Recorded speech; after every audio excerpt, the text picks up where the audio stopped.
Bismillahirrahmanirrahim. Assalamualaikum warahmatullahi wabarakatuh. Salam sehat untuk kita semua. Sebelumnya perkenalkan, nama saya Dr. Ilham Salam, SKM MKes. Saya adalah dosen di Program Studi Ilmu Kesehatan Masyarakat, Fakultas Ilmu Keolahragaan dan Kesehatan Masyarakat, Universitas Negara Manado, dengan NIDN 0926088804. Pada kesempatan yang baik ini, saya akan memaparkan pernyataan diri dosen dalam unjuk kerja Tridharma Perguruan Tinggi atau PDD UKT-PT dalam bidang pengajaran. Maksud dari pemaparan ini ialah sebagai prasyarat untuk mengikuti sertifikasi dosen gelombang kedua tahun 2023. Ya, jadi sebelum masuk ke penjelasan tentang pembelajaran, sebelumnya saya akan menjelaskan tentang outline pemaparan. Jadi, pada saat saya membawakan mata kuliah epidemiologi dasar, saya menerapkan prinsip yaitu DIA, atau biasa kita sebut dengan Delivery, Interaction, and Assessment. Jadi, outline pemaparan yang pertama adalah deskripsi mata kuliah. Yang kedua adalah capaian pembelajaran mata kuliah, atau biasa kita sebut dengan CPMK. Yang ketiga adalah materi pembelajaran, yang keempat adalah metode pembelajaran, dan yang kelima adalah sistem dan bobot penilaian, dan yang keenam atau yang terakhir adalah rekaman video pembelajaran.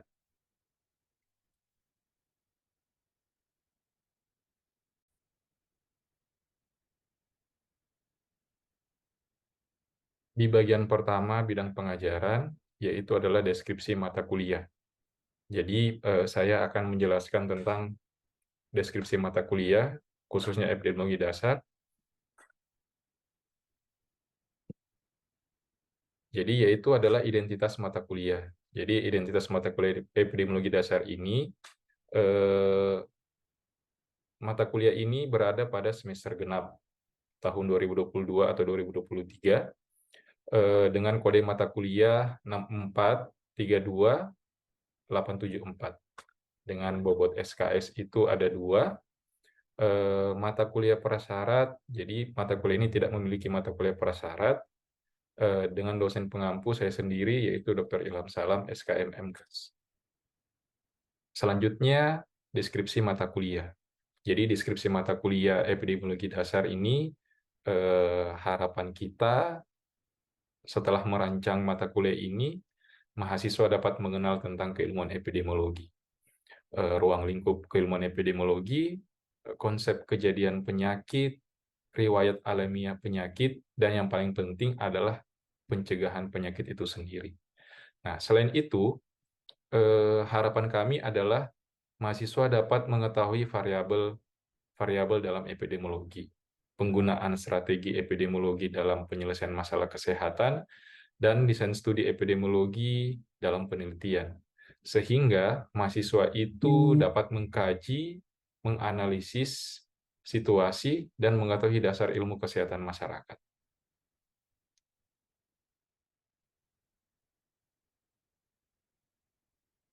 Pada bagian kedua, saya akan menjelaskan tentang capaian pembelajaran mata kuliah.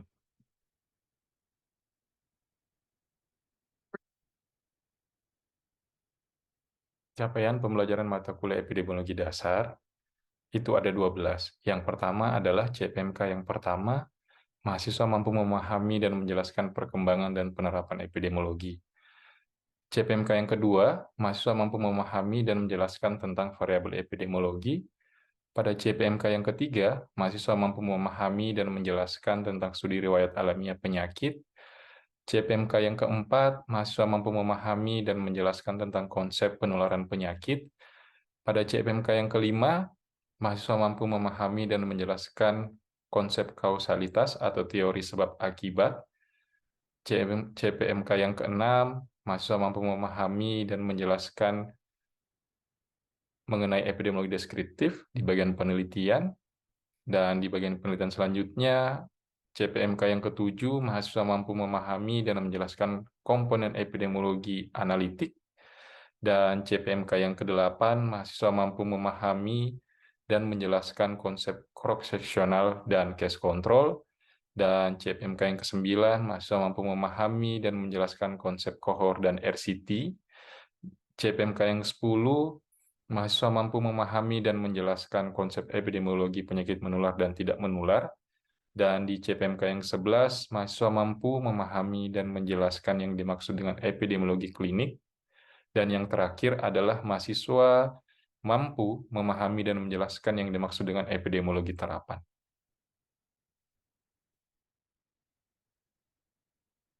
Selanjutnya, materi pembelajaran pada mata kuliah epidemiologi dasar.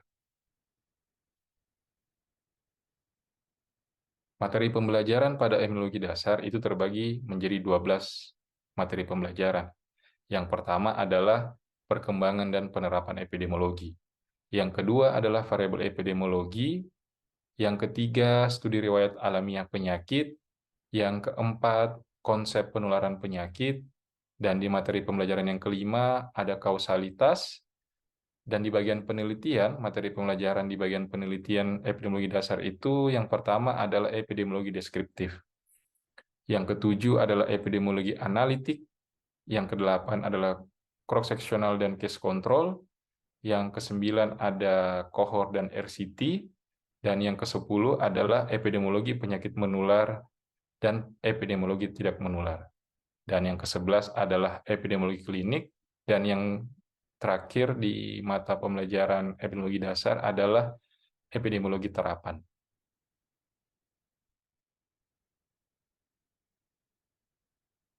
Selanjutnya pada bagian referensi mata kuliah epidemiologi. Kami menggunakan 6 buku referensi. Yang pertama itu dari buku Introduction to Epidemiology dengan penulis Bailey, Fardulaki, Langham, dan Chandra Mohan. Yang kedua, kami menggunakan buku epidemiologi karangan Budi Harto, Eko, Anggreni, dan Dewi tahun 2002. Dan selanjutnya pengantar epidemiologi dari Budiarto, Eko, dan Anggreni Dewi tahun 2021. Dan di bagian penelitian atau riset, kami menggunakan buku prinsip dan metode riset karangan Mukti dan Bismar di UGM tahun 2001. Dan dasar epidemiologi kami menggunakan buku Nur Nasri Nur tahun 2008, dan terakhir manajemen epidemiologi dari Subaris Heru dan kawan-kawan. Jadi pada dasarnya walaupun kita menggunakan referensi yang tahunnya cukup lama, tapi pada pengaplikasian di mata kuliahnya kita menghadirkan literasi-literasi yang baru agar mahasiswa dapat mengetahui informasi-informasi yang baru tentang dasar epidemiologi itu sendiri.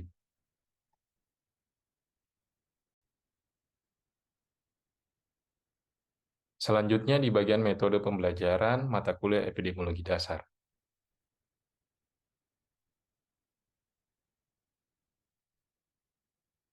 Pada bagian metode pembelajaran epidemiologi dasar, kami menggunakan 4 prinsip. Yang pertama adalah student center learning. Jadi pada student center learning ini kami membagi beberapa kelompok dengan harapan kelompok itu dapat berdiskusi secara aktif selama pembelajaran atau mata kuliah ini berlangsung. Yang kedua adalah case-based learning. Jadi setelah mereka membagi kelompok, kita memberikan kasus yang mereka harus pecahkan dengan teman kelompok tersebut. Yang ketiga adalah direct learning. Jadi pembelajaran tatap muka langsung. Dan yang keempat atau terakhir adalah problem-based learning. Jadi harapan kita di problem-based learning ini berfokus pada pemecahan masalah yang ada.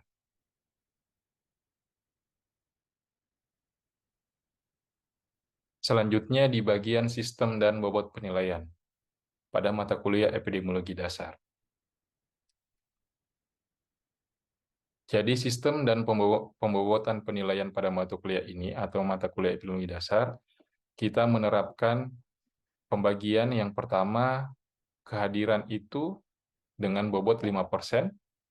Jadi penjelasannya kehadiran dalam 16 kali pertemuan itu minimal 75%. Yang kedua, tugas kelompok. Jadi tugas kelompok ini memiliki bobot 10%. Dengan harapan diskusi studi kasus melalui telaah jurnal yang dipersentasekan. Selanjutnya ada 15% untuk tugas mandiri. Jadi tugas itu kita bagi dua. Yang pertama ada tugas kelompok dan tugas mandiri. Contoh tugasnya adalah meringkas jurnal penelitian. Dan yang selanjutnya adalah bobot terbesar kedua, yaitu adalah ujian tengah semester dengan jenis ujian tulis dan pilihan ganda. Sedangkan bobot terbesar penilaian adalah ujian akhir semester dengan nilai bobot 40%. Jadi ujian akhir semester ini terbagi dua juga ujiannya, ada ujian tulis dan ujian pilihan ganda.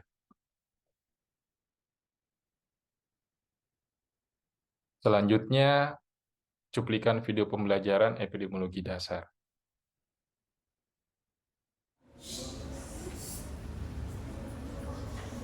Selamat pagi.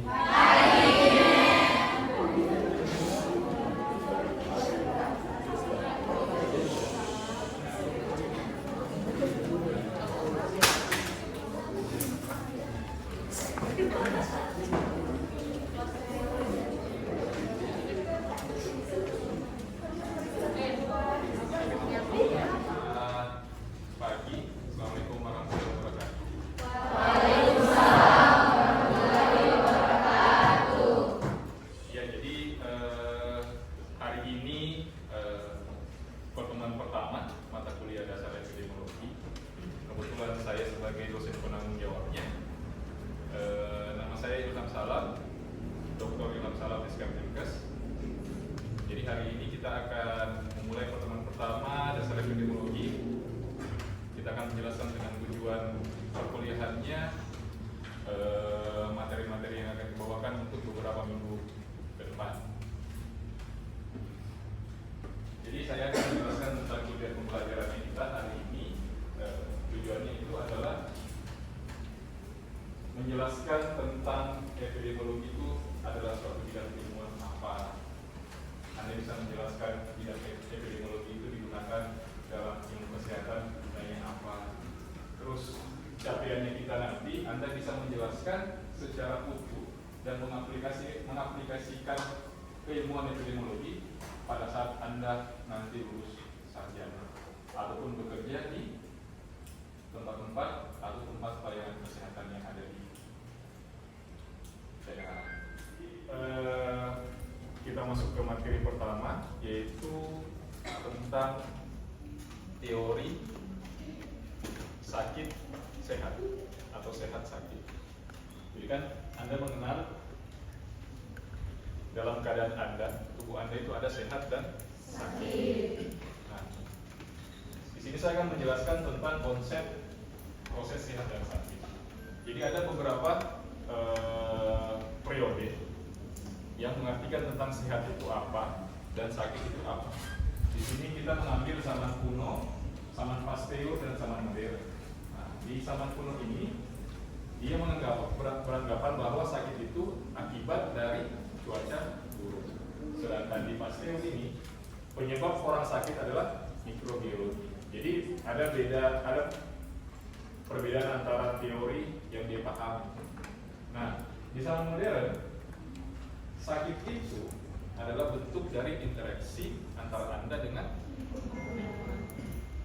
Jadi dari konsep sehat dan sakit itu Anda bisa melihat bahwa satu melihat dari sisi cuacanya, yang kedua dari sisi mikrobiologisnya, dan di zaman modern saat ini dia menganggap bahwa sakit itu akibat interaksi lingkungan. Jadi kita akan membahas satu-satu tentang cara berpikir orang terdahulu sampai orang modern sampai sekarang. Ini adalah definisi epidemiologi. Jadi kan kita membahas epidemiologi gunanya untuk membuat orang semua sehat ya. Jadi kita tidak akan membahas epidemiologi sebelum Anda mengerti tentang apa arti dari sehat dan apa arti dari sakit. Nah, epi, demos, dan logi itu adalah penggalan kata dari epidemiologi yang maknanya itu epi atas, demos masyarakat, logi adalah ilmu. Jadi basicnya epidemiologi itu adalah masyarakat, bukan person to person, bukan orang pribadi antara orang pribadi, tapi masyarakat. Kita menyebut masyarakat adalah salah satu organisasi kelompok yang besar. Kelompok yang paling kecil yang harus kita intervensi adalah keluarga, karena dia adalah organisasi terkecil dalam sosial masyarakat.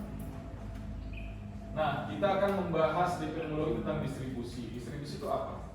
Distribusi itu penyebaran manusia yang terserang penyakit menurut jenis kelamin, umur dan tempat. Jadi distribusi itu bagaimana caranya kita bisa menghambat distribusi penyakit. Lewat apa? Lewat program-program kesehatan masyarakat. Jadi kalau Anda sudah tahu bahwa ada orang sakit, bagaimana caranya? Kita tidak menyembuhkan orang sakit, tapi bagaimana caranya orang sakit ini tidak bertambah. Jadi itu teori dasar dari epidemiologi. Yang kedua adalah dinamika. Dinamika yang di sini distribusi berkaitan dengan faktor risiko timbulnya penyakit. Jadi setiap daerah beda dinamikanya, setiap kebiasaan masyarakat beda dinamikanya. Jadi dinamika itu, tahu kan yang namanya dinamika? Dinamika itu tidak flat, dia tidak lurus. Dinamika itu ada yang turun, ada naik, ya. Jadi itu teorinya. Nah, ini definisi industri epidemiologi. Catatan kematian pes. Pes itu penyakit apa? Akibat apa? Atau hewan pengerat lainnya. Jadi bukan hanya tikus ya. Digigit atau air seninya? Digigit. Nah, catatan kematian pes dan data meteorologi lingkungan yang secara statistik. Jadi dia menggabungkan antara angka kematian pes dan melihat dari sisi meteorologinya. Entah itu cuacanya, kelembapan udaranya, curah hujannya. Yang kedua adalah menganalisa banyaknya kejadian untuk kebutuhan dinas kesehatan Inggris. Meletakkan dasar-dasar epidemiologi, memberantas kolera di London dengan perbaikan air minum. Tahu kan kolera? Pernah lihat kolera? Jadi kulitnya yang berbintik-bintik itu. Nah, itu akibat keracunan air putih. Jadi kan orang dulu kan ambil airnya di sumur ya. Nah, satu sumur satu desa dulu. Kan sekarang sudah pakai PDAM. Dulu itu orang mengambil satu sumur satu desa. Artinya satu desa memiliki satu sumber air minum. Ketika sumber air minumnya sudah tercemar, berarti masyarakat desa itu terjangkit penyakit. Iya, jadi setelah dari awal tadi saya menjelaskan tentang mata kuliah dasar epidemiologi beserta dasar-dasar keilmuan dan tujuannya, sekarang saya akan bertanya kepada mahasiswa. Berdasarkan penjelasan tadi, pendekatan epidemiologi yang bisa digunakan apa? Ada yang bisa jawab? Terima kasih atas kesempatan yang diberikan, dan saya akan menjawab pertanyaan dari Mner, yaitu pendekatan epidemiologi terdiri dari 3, yaitu yang pertama epidemiologi deskriptif, yang kedua epidemiologi analitik, dan yang ketiga studi intervensi atau eksperimental. Terima kasih. Jawabannya tadi sudah betul ya, tentang epidemiologi deskriptif, analitik, dan studi intervensi. Jadi kegunaan pendekatan ini tergantung dari jenis penelitian Anda. Anda ingin menggunakan penelitian apa bertujuan tentang apa. Jadi tergantung tema penelitian Anda. Jadi temanya itu apa, Anda tinggal memilih pendekatan epidemiologi yang Anda ingin gunakan. Ini sesi terakhir ya, sesi terakhir. Jadi setelah penjelasan tentang dasar epidemiologi tadi, kita akan coba berdiskusi dengan teman-teman Anda. Saya akan membagi beberapa kelompok. Anda diskusikan tentang, tolong cari satu sampel penyakit, ya.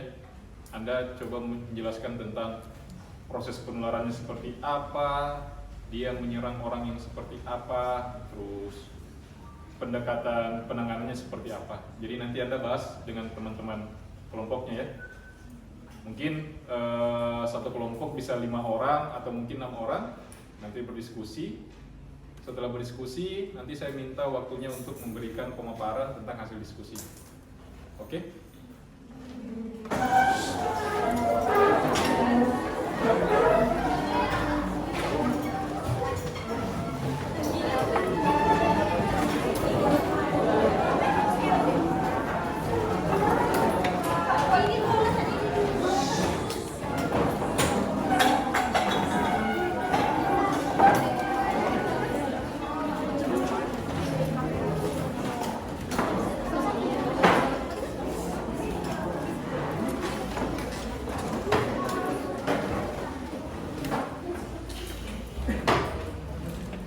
Pilih temanya satu, ini tentang apa? Nanti kalian diskusikan, lihat bagaimana proses penularan penyakitnya, kenapa orang bisa terkena penyakit itu, terus penanganannya seperti apa. Ya, diskusikan. Jadi dia kebanyakan di daerah apa? Ya. Kalian diskusikan. Setelah itu nanti kalian jelaskan satu-satu. Oke?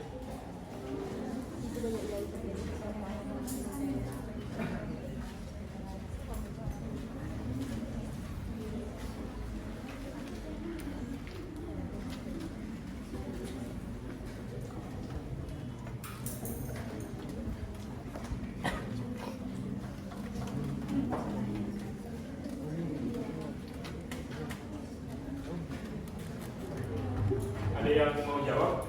Ada yang mau pemaparan? Ya, terima kasih atas kesempatan yang diberikan. Baiklah, kami dari kelompok 4 akan mempresentasikan hasil diskusi kami tentang stunting. Stunting adalah kondisi gagal tumbuh pada anak balita akibat kekurangan gizi kronis sehingga anak lebih pendek. Kekurangan gizi terjadi sejak bayi, dalam kandungan, dan pada masa awal kehidupan setelah lahir. Stunting disebabkan oleh multidimensi, sehingga penanganannya perlu dilakukan oleh multisektor. Yang pertama, praktek pengasuhan yang tidak baik. Yang kedua, terbatasnya layanan kesehatan termasuk layanan ANC, antenatal care, postnatal, dan pembelajaran dini yang berkualitas. Yang ketiga, kurangnya akses makanan bergizi. Keempat, kurangnya akses ke air bersih dan sanitasi. Demikian hasil presentasi kami. Terima kasih. Jadi bagus ya tadi pemaparan dari kelompok 4. Jadi dia memilih penyakit stunting. Jadi stunting itu adalah terhambat tumbuh kembangnya ya. Jadi seharusnya dia tingginya berapa senti pada dia lahir, ternyata dia tidak berkembang secara normal. Nah, kenapa dia tidak berkembang secara normal? Stunting itu dia mempengaruhi kualitas otak. Jadi kalau Anda pernah lihat teman Anda yang biasanya orang sudah ketawa, dia belum ketawa, nah itu daya serap otaknya terhambat. Nah itu yang kita mau. Nanti kita bahas tentang stunting itu lagi, tapi pemilihan dari penyakit dari kelompok 4 bagus. Kebetulan juga stunting sekarang menjadi program penanganan yang diprioritaskan oleh pemerintah. Makanya kalau kalian sering lihat di berita-berita itu, kebanyakan pemerintah fokus pada penanganan stunting. Stunting, jadi bukan hanya stunting ya, stunting, ada namanya wasting, ada namanya underweight, dan overweight.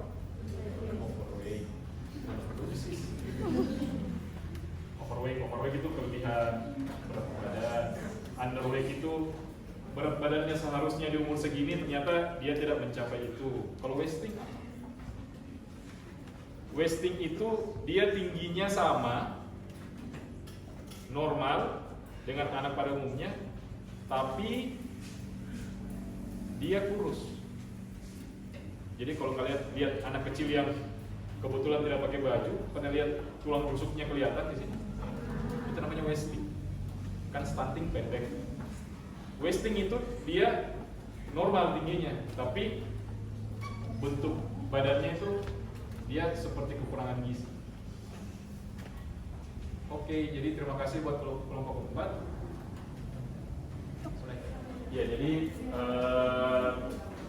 pertemuan untuk hari ini sampai di sini dulu. Nanti kita bertemu minggu depan lagi dengan mata kuliah yang sama, tapi dengan tema yang berbeda. Jadi kita akan masuk ke